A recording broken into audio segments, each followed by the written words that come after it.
Hello everyone, myself Niraj Bhusal as you know. अनि मैले चाहिँ ब्याङ्किङको क्लास लिख्दैछु होइन, राष्ट्रिय वाणिज्य ब्याङ्कको दिने भनेर चाहिँ अहिले यो जुन साङ्गठिक संस्थाहरूले खोलिरहेको छ त्यो क्लास लिख्दैछु।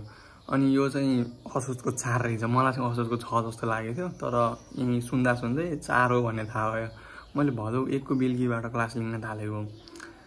अब 1 महिनामा कसरी गर्छु मलाई पनि थाहा छैन। अनि 1 महिना भन्दा पनि नभनौँ होला, जस्तो 6 गइसक्यो।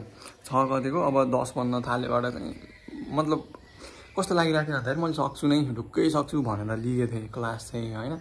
अब यहाँसम्म आउन्जेलसम्म मलाई के फिल हुन थाल्यो भन्दाखेरि लाइक यत्रो सिलेबस छ, भाष छ, सक्छु र भन्ने क्वेसन आउन थालिसक्यो क्या। अनि यसको सबैभन्दा रिजन भनेको चाहिँ के भयो भन्दाखेरि पढ्नै सकिरहेको छैन। किन भन्दाखेरि युनिभर्सिटी बेस्ड इक्जाम मैले कसरी दिइरहेको छु भन्दाखेरि 6 महिनाको कोर्स हो युनिभर्सिटी भनेको, BBA को 6 महिनाको कोर्स हो। अब त्यो 6 महिनामा चाहिँ मैले 2-3 अब सेन्ट अप पछिको टाइममा 10-12 दिनमा पनि 4-5 घन्टा 6 घन्टा म पढेर मजाले कभर अप भइरहेको थियो। किन भन्दा सरहरूले अलिअलि क्लासमा पढाएको सुनेर। तर यहाँ भइदियो के भन्दाखेरि सरहरूले पढाएको क्लास पनि लिन छ दिनको 5 घन्टा, अनि अर्को पढ्नु पर्ने छ क्या। लाइक त्यो क्लास लिएर मात्र त सम्झिन्न। अब भूगोल त्यत्रो छ, नेपालको इतिहास अरे के को इतिहास अरे, भूकम्प अरे, महासागर अरे के छ। अब साङ्गठिक संस्थाको त्यो उसहरू पनि पढ्न 30वटा कतिवटा साङ्गठिक संस्थान, कतिवटा उसमा गए, प्राइभेटाइजेसनमा गए, के भयो त्यो सब हेर्न छ। अनि कानुनको भागहरू हेर्न छ, 1 देखि 5 भागसम्मको त धारा भनेको धारा 46 त्यो भयो, 46-56 सम्मको त मजाले पढ्नुपर्छ। अनि त्यसपछि फेरि धारा 70 ओसीका तिनी अरू पनि छन्। अनि त्यस्तै गरेर यत्रो सबै छ होइन। अहिले आएर बल्ल डाउट हुन थाल्यो, मैले सक्छु र भन्ने चाहिँ हुन थाल्यो। यो सब भएको भनेको त्यो पढ्ने बानी भएको रहेनछ। अनि त्यो पढ्ने बानी मैले दिनमा कम्तीमा पनि 12-14 घन्टा पढ्नुपर्छ। 12-14 घन्टामा 5 घन्टाको चाहिँ क्लास नै छ, अनलाइन क्लास नै छ। अब त्यो 5 घन्टा मैले अरू बेलामा युनिभर्सिटी बेस्डको इक्जाममा कि त कलेजमा गएर 5-6 घन्टा पढिन्थ्यो, अनि घरमा आएर छैन। ग्यापमा चाहिँ 5-6 घन्टा पढेर पुगिरहेको थियो। किन भन्दा कलेजमा पढाएको बुझेको थियो, क्लास घरमा आएर इक्जामको बेलामा पढेर पुगिरहेको थियो। तर यो त छैन, किन भन्दा टाइम नै छैन, जम्मा 1 महिना पनि छैन अब। अनि अब यहाँबाट के हुन्छ मलाई थाहा छैन। तर आजबाट मेरो 110% चाहिँ आजबाट म लगाउँछु नै। आजबाट म 110% फोर्स लगाउँछु नै लगाउँछु। किन भन्दा मैले भिडियो बनाइरहेको छु, यत्तिको भिडियो बनाएपछि नाम त निकाल्नुपर्छ। अब आजबाट पहिला सुरुमा चाहिँ युएनओको भनेको साप्टा सार्प यिनीहरू चाहिँ लेखेको छु, पढेको चाहिँ छैन। अब आज युएनओको लेख्छु, अनि त्यसको नागरिकताको अलिकति त्यो अगाडिको भागहरू छ संविधानको त्यो भ्याउँछु। अनि त्यसपछि साङ्गठिक संस्थाको चाहिँ लगभग पढाइ जतिको हेरिरहेको छु, लेखिरहेको छु भनौँ न। अनि त्यही भइरहेको छ। अब के हुन्छ मलाई पनि थाहा छैन। एन्ड मैले यसको लागि मैले के सेक्रिफाइस गरेँ भनेर सोचेँ क्या आज बल्ल होइन। मैले क्लास लिइरहेको थिएँ, मेरो थटमा के थियो भन्दाखेरि अहिले मैले यदि नाम निकालेन भने पनि अर्कोचोटि खुल्दाखेरि चाहिँ म 0मा त हुन्न नि त, म धेरै माथि हुन्छु भनेर मैले क्लास लेखिरहेको थिएँ। तर मैले आज आएर के रियलाइज गरेँ भन्दाखेरि मैले यो क्लास लेख्नको लागि के सेक्रिफाइस गरेको छु त। जिम छोडेर बसेछु म घरमा होइन। जिममा गरेपछि थकै लाग्छ, पढ्न सकिन्न भनेर म घरमा बसेछु जिम छाडेर। अनि जिम छाड्ने भनेको लाइक मैले 4 महिना गरेर अलिकति ग्रोथ हुँदा हुँदैको बडीलाई छाडेर गएर म पढ्न बसिरहेको छु। सो मैले त्यो पढ्न बसिरहेको बेलामा त पढ्नु पऱ्यो नि त 110% दिएर। मैले यता आफ्नो बडी पनि लस गर्ने, प्लस आफ्नो इन्टेलेक्चुअल कुरा जुन अहिले यो पढिरहेको, अनि पैसा पनि तिरेर। अन्त पैसा पनि तिरेर कस्तो भयो, त्यो पैसाको भाग चाहिँ कस्तो थियो भन्दाखेरि पछि पनि पढ्नै पर्थ्यो। अहिले चाहिँ लेखेर नोटहरू, त्यही भएर नोट चाहिँ मैले सबै बनाएको छु होइन। नोटहरू बनाएर राखेँ भने चाहिँ इफ अहिले निक्लेन भने पनि अर्कोचोटि चाहिँ ढुक्कै निकाल्छु भनेर हो मैले चाहिँ गरेको खास।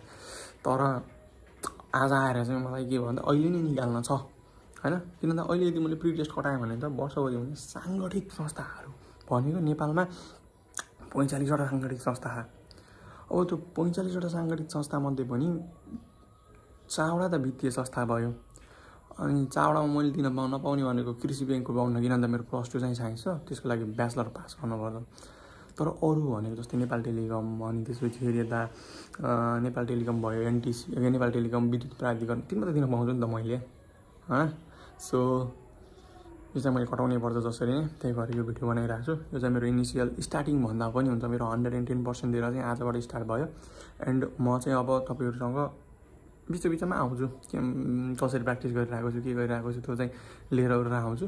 एन्ड इक्जामको दिन जाँदा पनि मैले सायद भिडियो बनाउन सक्छु र नाम निस्केपछि नाम निकाल्छु नि 110%। ल ओके सी यू है त। अब आजबाट सुरु भयो काउन्टडाउन। हेलो मैले भनेको थिएँ म बिचमा आउँछु भनेर एन्ड आज पनि पढ्दै नै छु, अझै पनि साङ्गठिक संस्था नै पढ्दैछु। आज चाहिँ अगस्त आज सेप्टेम्बर 7 किन भन्दाखेरि भोलि प्रोटेस्ट हुँदैछ अरे। अनि लाइक प्रोटेस्ट हुँदै गर्छ होइन। अब हामी यो पढ्नेलाई त भन्नु पनि खास त जानुपर्ने हो, तर खै काठमाडौँमा जान सम्भव छैन बुढोलदेखि, किन भन्दाखेरि पनि पढ्नु पऱ्यो। यदि सबै कुरा राम्रो भयो भने झन् कम्पिटिसन फेयर हुन्छ, झन् राम्रो हुन्छ, अनि टपमा आउनै पर्छ। अनि त्यही हो, इफ त्यस्तो केही भएर इक्जाम पछि सर्ने भयो भने चाहिँ त्यति बेला सोचौँला। अनि के भइरहेको छ भन्दाखेरि लाइक पढ्दै गइयो होइन। पहिला चाहिँ उसले चाहिँ जुन अनलाइन क्लास पढिरहेको छु त्यसबाट चाहिँ क्वेसन्सहरू पठाउनुहुन्छ। अनि त्यो क्वेसन्सहरू टिक लगाउँदाखेरि चाहिँ पहिला चाहिँ सबै नै लगाउँथेँ, किन भन्दा नम्बर काटिन्छ भने मलाई थाहा थिएन।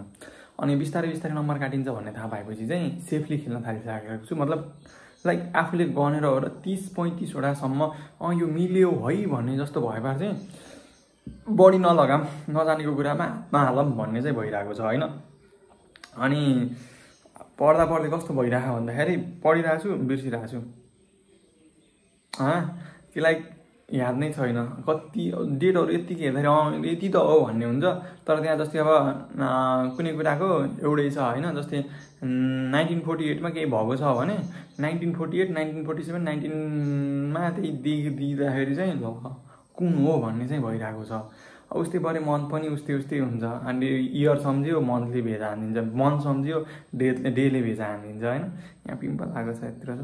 अनि त्यसपछि त्यही चलिरहेकै छ, अनि पढाइ पनि भइरहेकै छ।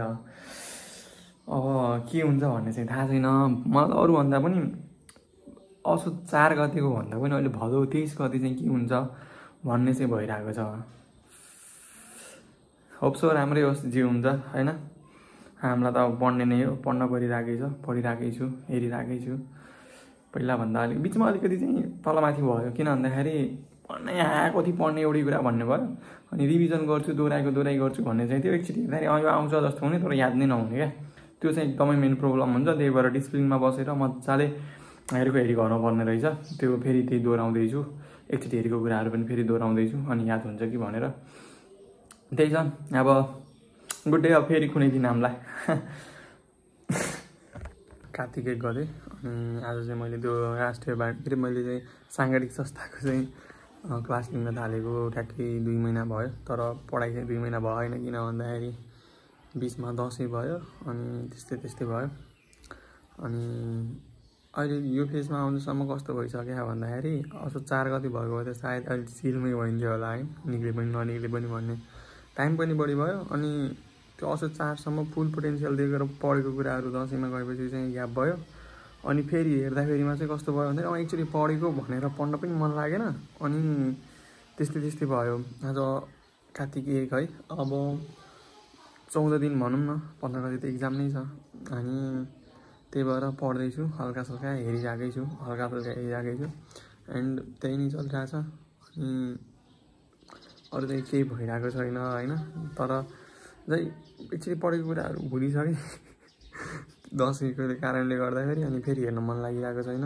अनि त्यसपछि पढ्दैछु हेर्दैछु, बुक त्यहीँ छ। अनि आज चाहिँ फर्स्ट च्याप्टर चाहिँ फेरि एकचोटि हेरेँ भूगोल। अनि मतलब पुरै त हेरेर कहाँ सकिन्छ, सर्फेसली अलिअलि हेरेँ। अब आज फेरि च्याप्टर 2मा रहेको इतिहास चाहिँ आज सक्छु। अनि 5 गते चाहिँ फेरि घर जानुपर्छ। अनि त्यही भएर 5 गते दिउँसोसम्ममा गइन्छ भनेपछि दिउँसोसम्ममा चाहिँ सबै एकचोटि पढेर भ्याउने भने। अनि त्यसपछि टिको पछि चाहिँ फेरि एकचोटि सबै हेर्ने भने चाहिँ सजिलो हुन्छ जस्तो लागिरह। हेरौँ अब फेरि पछि भेटौँला।